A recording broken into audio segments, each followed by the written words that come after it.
Hello and welcome to the Quiver channel. I'm Jason, your host. I hope you're all having a wonderful special day and have a reason to smile. So, coping strategies. They come in three flavours. The first is physical coping strategies. It can be as simple as stimming, like this kind of thing. Then you've got the mental ones, which are stuff that goes on in here, scripts that you've set up to cope with different situations, all that kind of thing. But most coping strategies inhabit what I call the hybrid sector, which is the gaming sector type thing. There's a good example. It's a coping strategy like if I'm having a bad day and I play Space Invaders, it takes me back to when I was very young. It's a mental thing because I've got the image of me playing Space Invaders as a child back in 1970s, where things were much simpler. I've got the physical controls on the arcade machine, and so they become a hybrid. Because the tactile feel of those joysticks over there on that thing are freaking amazing for keeping my brain centered and drawing me into the coping strategy. Same with this PC. If I was gaming on here when I was playing Vampire Survivor and I was using this controller, it's both a physical, it's a tactile because the feel of the controller is really comfortable, and it helps draw you into it. And then you've got the visual, and then you've got thingy. But there's so many different kinds, but they all fit into those three. It's like when I listen to my Audible books. It's physical sound, but the coping strategy is all inside my head with the actual sound going in there, and it's like helps me to level out. And I'm always looking for different kinds of coping strategies. And one of the most important coping strategies type, not really a type, but for me, is backups. Like I say, this is my phone here.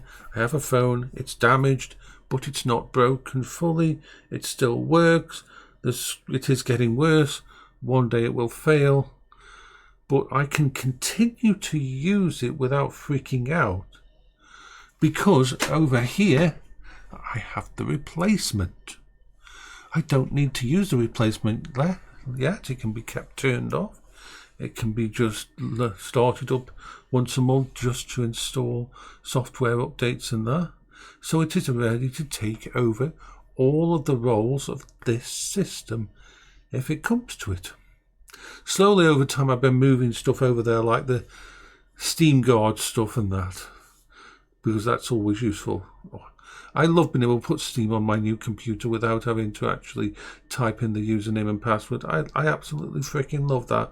I love being able to just turn on my phone and use the Steam Guard and that. Same with Discord. I absolutely love being able to just switch, log on and install Discord on a new computer by just using my Discord client on my actual phone. I love it.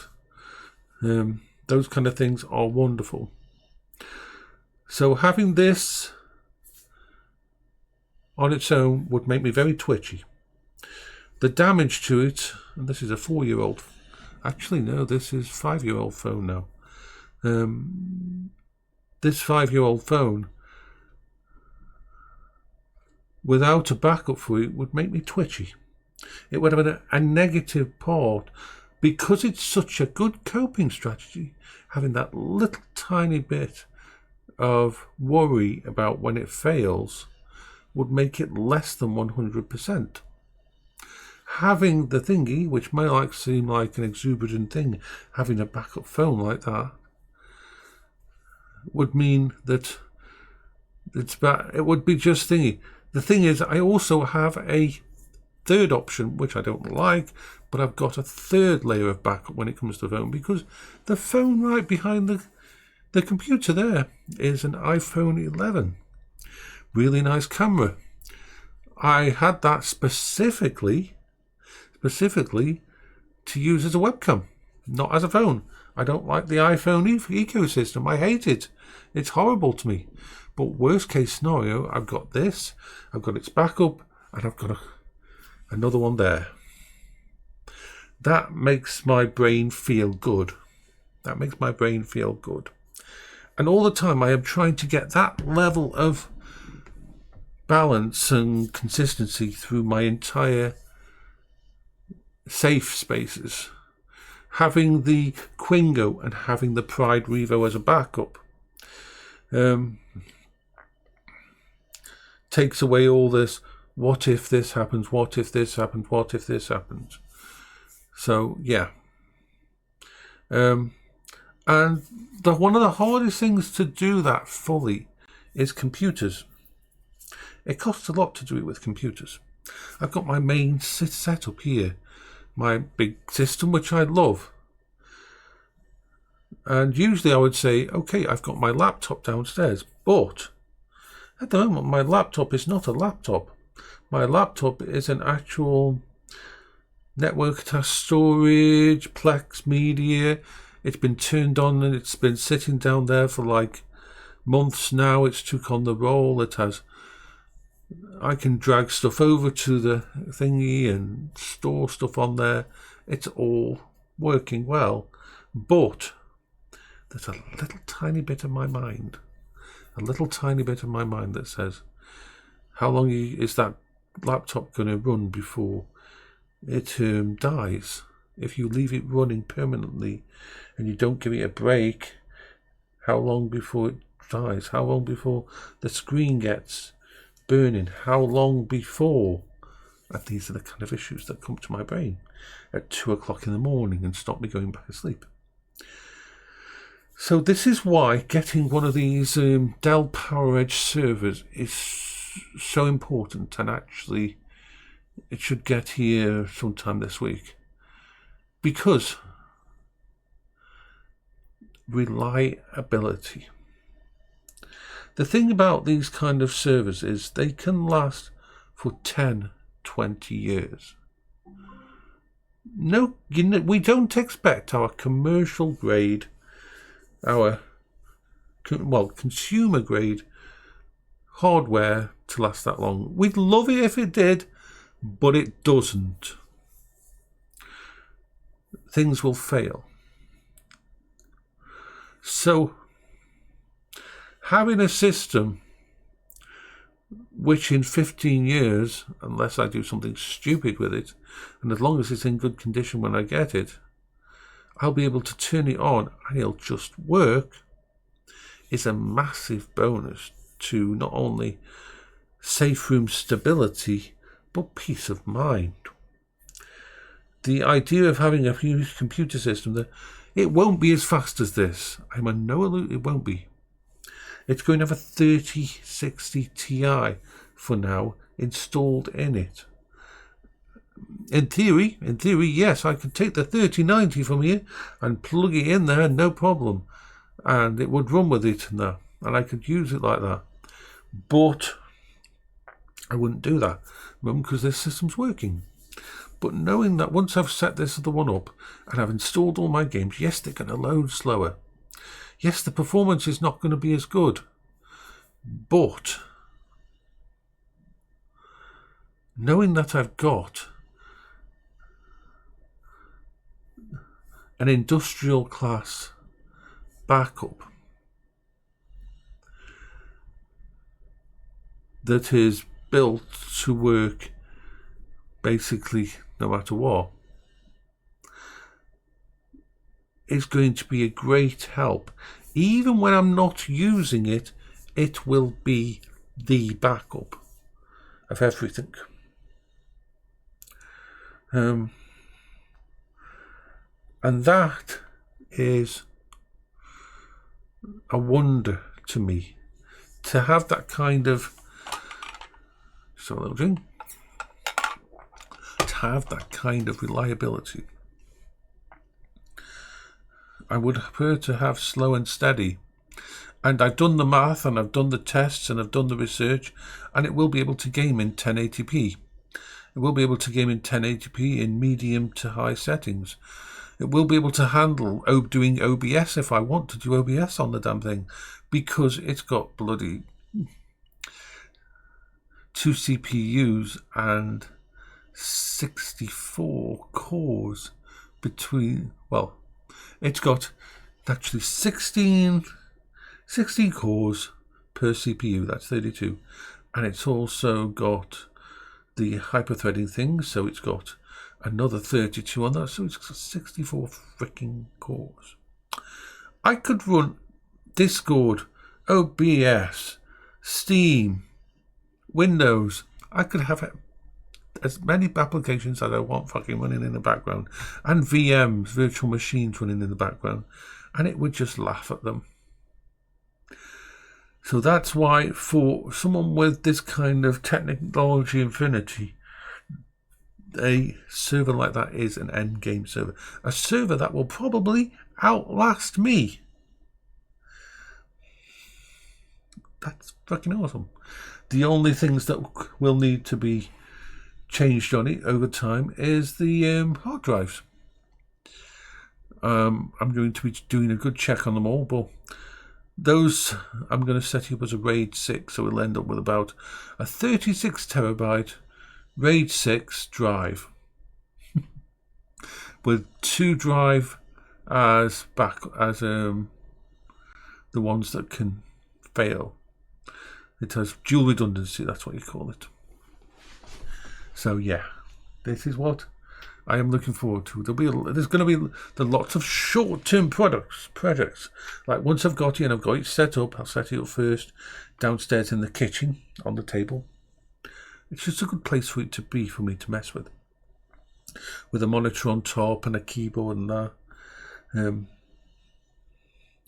was going to install Linux, but I think I'm going to install Windows 10. I know that seems like, it's like, why would you do that? Well, it's going to be for gaming, it's going to be for OBS, it's going to be for Discord. To start with, it's going to be all of those things. Yes, it's going to be a backup drive for lots of things, but I have lots of backups. This thing is going to be, there's even a Windows versions of VM software that I can install and stuff like that. So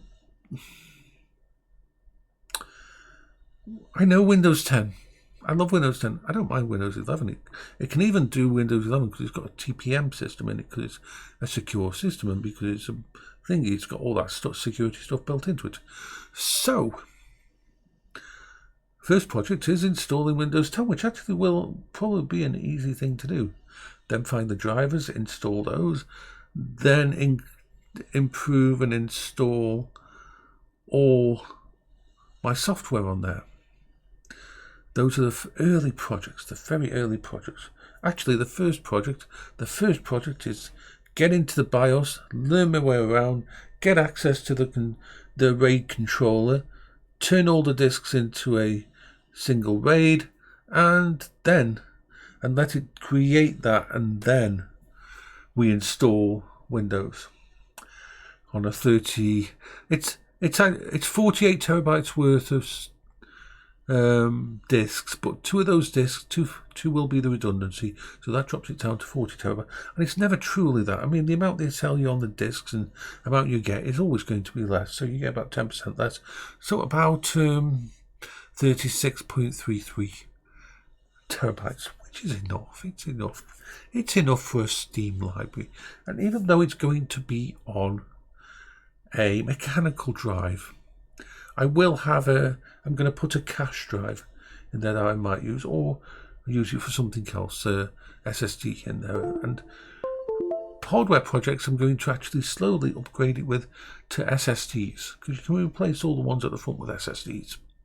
It's a SAS controller system. It's really powerful. Now, I won't go into why SAS drives are more powerful or, well, faster than SATA drives, but they are. And so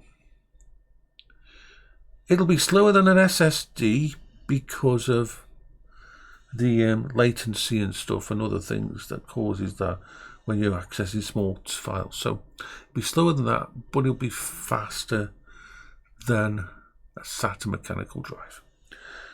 And so I've got all those little tiny projects to go through. It's going to be like 6 months worth of projects just tweaking and messing around. This is wonderful for my brain. I will just have to watch that I don't stay up too long and do stuff too long, because that's a bad thing. I didn't get any sleep last night, really. Well, I probably got an hour and a half sleep when it came down to it after the debacle on eBay. Oh God, that was annoying as hell. But yeah, my plan is, it's not as loud as the one downstairs, so I'm thinking I can put it inside the once it's done. Put the server inside that cupboard there, but only once it's done. Only once it's fully set up, and I don't have to open it up for a while, because it's a bloody heavy unit. It's like 30 kilograms in total. It's a massive thing. So it's going to be in there.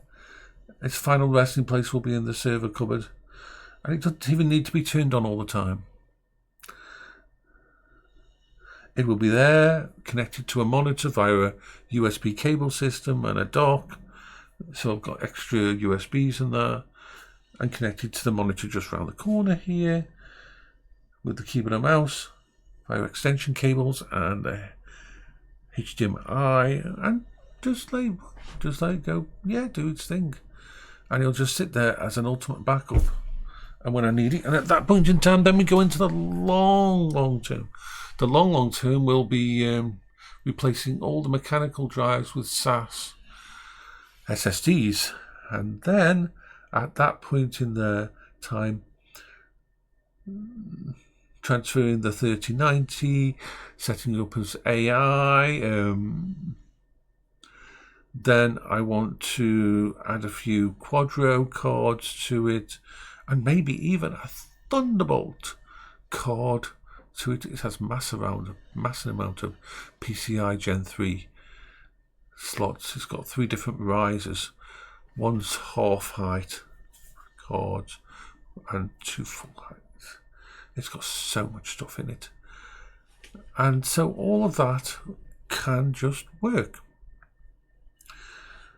And I will slowly be building it up so it can replace more and more of the computers in the house.